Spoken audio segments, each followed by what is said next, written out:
Hello friends, welcome to my YouTube channel Samrat education. दोस्तों, आज की इस वीडियो में आप लोगों को बीएससी एग्रीकल्चर फोर्थ सेमेस्टर के एक विषय क्रॉप प्रोटेक्शन टेक्नोलॉजी सेकंड रबी क्रॉप का एक मोस्ट इंपॉर्टेंट टॉपिक कराने वाला हूं, कल्टीवेशन ऑफ लेमन ग्रास, नींबू घास की खेती के बारे में। ठीक है, तो एग्जाम के लिए महत्वपूर्ण इसलिए मैं करा दे रहा हूँ क्योंकि कल आप लोगों को एग्जाम है और एग्जाम में एक क्वेश्चन पूछ सकता है। ठीक है, पूछ देगा कि नींबू घास का वैज्ञानिक विधि से वर्णन कीजिए, तो आप लोग को यही लिखना है। नींबू घास का वर्णन कीजिए तो यही लिखना है। ठीक है, तो घुमाने के लिए पूछ देता है वैज्ञानिक तरीके से वर्णन कीजिए। चलिए देखते हैं बोटेनिकल नेम। तो नींबू घास का बोटेनिकल नेम क्या होता है? सिम्बोपोगान सिट्रस। क्या होता है? सिम्बोपोगान सिट्रस। तो देखिए, ये नींबू घास जो होता है तीन प्रकार का होता है। ठीक है, एक ईस्ट इंडिया में होता है, एक वेस्ट इंडियन, एक जम्मू लेमन। ठीक है, तो ईस्ट इंडियन जो होता है उसका वैज्ञानिक नाम होता है सिम्बोपोगान फ्लेक्सियस, और वेस्ट इंडियन का होता है सिम्बोपोगान सिट्रस।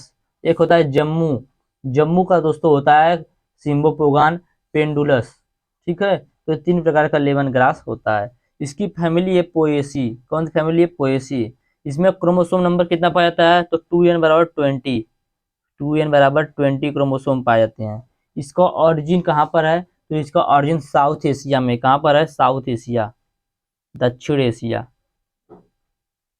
ठीक है, तो यहाँ तक आप लोग इसका समझ गए। Botanical name cymbopogon citrus, family Poaceae, chromosome number 2n बराबर 20, ओरिजिन साउथ एशिया।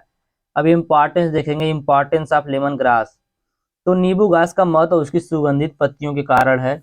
इस घास का तेल सिम्बोपोगान की प्रजातियों, सिम्बोपोगान और सिम्बोपोगान सिट्रस की पत्तियों से प्राप्त किया जाता है। तो नींबू घास का महत्व हम लोग देख रहे हैं, तो नींबू घास का महत्व उसकी सुगंधित पत्तियों के कारण है। इस घास का तेल सिम्बोपोगान की प्रजातियां, सिम्बोपोगान और सिम्बोपोगान सिट्रेटस की पत्तियों से प्राप्त किया जाता है। इसके तेल में तीव्र लेमन जैसी तीव्र सुगंध पाई जाती है, इसलिए इसे लेमन ग्रास कहते हैं। इसकी पत्तियों में लेमन जैसी, नींबू जैसी तीव्र सुगंध पाई जाती है, इसलिए इसे लेमन ग्रास कहते हैं। ठीक है, आगे चलते हैं, डिस्ट्रीब्यूशन देखेंगे। तो विश्व में इसका उत्पादन सबसे ज़्यादा चीन में होता है, फिर ब्राजील, इंडोनेशिया, थाईलैंड, श्रीलंका में लेमन ग्रास के तेल का उत्पादन होता है।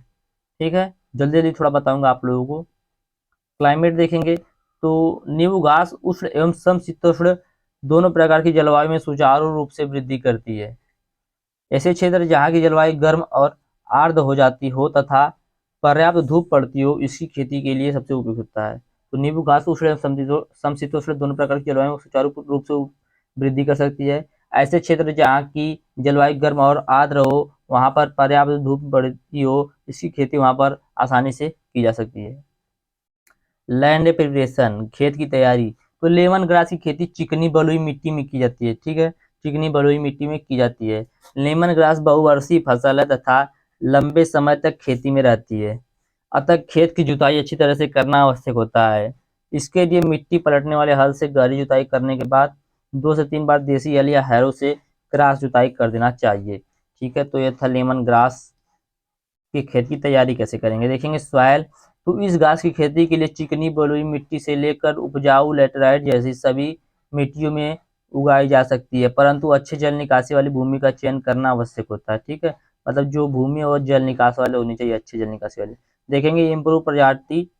ठीक है, तो सिम्बोपोगान फ्लेक्सुएसस, मतलब देखिए मैंने 3 टाइप बताया था, तो उसमें जो दूसरा वाला टाइप है ईस्ट इंडिया का, तो उसमें का ये 3 प्रजाति बताया गया है, कृष्णा, कावेरी, प्रगति, नीमा। ठीक है, दूसरा है सिम्बोपोगान पेंड्रलस, तो यह चिरत हरित प्रमाण, ये दो इसकी प्रजातियां। तीसरा है सिम्बोपोगान पेड्रलस क्रॉस, तो CKP 25 इसका प्रजाति है। तो ये इसकी उन्नतशील प्रजातियां हैं, इम्प्रूव्ड वैरायटियां हैं। ठीक है, आगे चलते हैं। बुआई का समय, टाइम ऑफ सोइंग।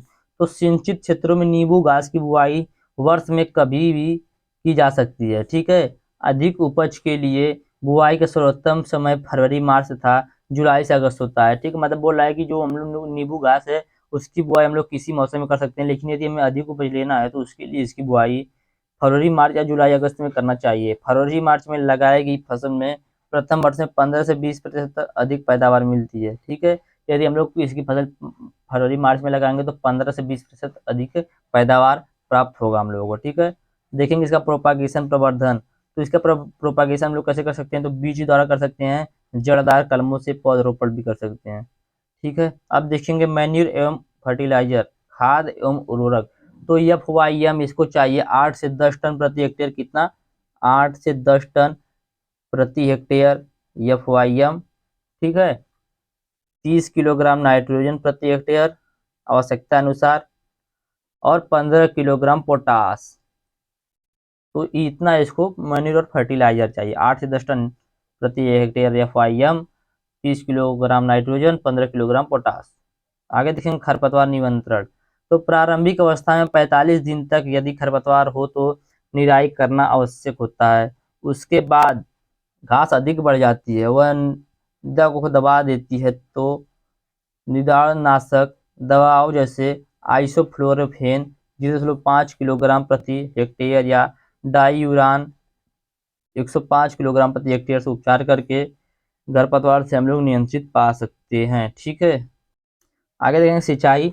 तो सिंचाई, फसल स्थापित होने के पश्चात इस फसल की सिंचाई की आवश्यकता नहीं होती है, परंतु आदान लेने के लिए, ठीक है, शुष्क ऋतु में सिंचाई करना चाहिए। उत्पादन लेने के हम लोग शुष्क ऋतु में इसकी सिंचाई कर सकते हैं। प्रत्येक कटाई के बाद सिंचाई करने में उपज बढ़ती है। ग्रीष्मकाल में 15 दिन के अंदर सिंचाई कर देनी चाहिए। ठीक है। तो सिंचाई मतलब इसको ज़्यादा पानी की तो आवश्यकता नहीं होती है, लेकिन यदि शुष्क मौसम है, मतलब सूखे का मौसम है, तो हम लोग अपनी अधिक उपज लेने के लिए, अधिक उत्पादन लेने के लिए 15 दिन के अंदर सिंचाई कर देना चाहिए। देखेंगे हार्वेस्टिंग।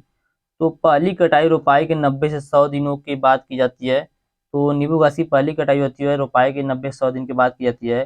दूसरी सिंचाई 60 से 70 दिन के अंतराल में अन्य कटाइयाँ की जाती है। मतलब पहली कटाई 90 से 100 दिन के बाद, फिर दूसरी कटाई 90 से 100 दिन के बाद कटने के बाद 60 से 75 दिन के अंतराल पर अन्य कटाइयाँ की जाती हैं। एक वर्ष में प्रायः 3 से 4 कटाइयाँ प्राप्त की जाती हैं। एक साल में 3 से 4 कटाई की जाती है नींबू घास की। ठीक है।